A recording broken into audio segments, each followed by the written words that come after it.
Tonight on Marketplace, Jack Nicholson.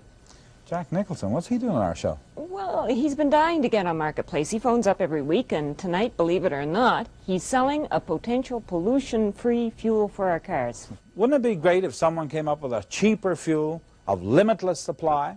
Well, in California, some businessmen claim they have. Let's hear their story. One of the people with money in it is pretty well known to most of us. It's Jack Nicholson, all right. And the car he's driving is unique. It's a standard Chev with a standard engine, but what makes it unique is there's no gasoline in the car. It's running on hydrogen, and the hydrogen was produced by solar power. And this is the first demonstration. Just like a standard Chevy, and I backed it up because, you know, the last time the automotive industry tried to destroy an independent industrialist, they said a Tucker wouldn't back up.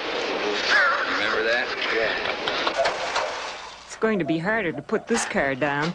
This hydrogen-powered vehicle did back up and it went forward. And this was last week in California.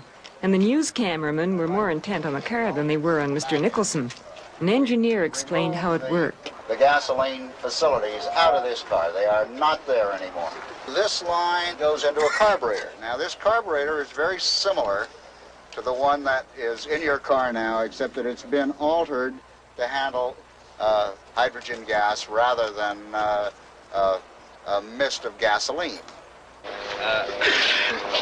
If nothing else, of course, this will revolutionize suicide. Instead of carbon monoxide poisoning, you'll just get a steam bath. Water.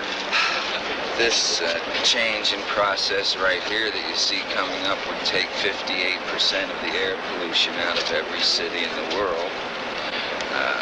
I would say that a shift in the oil economy might change some of the politics of the world at this moment. There are a lot of very good things that could come from using the power of the sun. Power of the sun. They claim that these small cells are the key. They aren't on the car. They'll be at the hydrogen production plant. These are prototypes, but they work. They're made of a silicon compound, and they're like small batteries. They absorb the power from the sun, and they produce electricity, and the electricity is passed through water to produce hydrogen and oxygen. And when the hydrogen is burned in the car engine, water is formed again.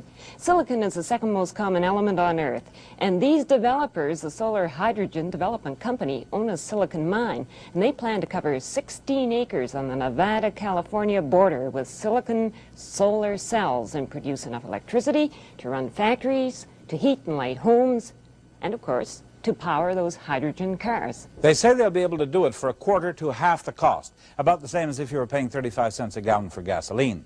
They plan to set up hydrogen service stations, not owned by the oil companies, where you'll pull up for a fill-up. The hydrogen will be combined with metal in an inert white powder, which makes it explosion resistant.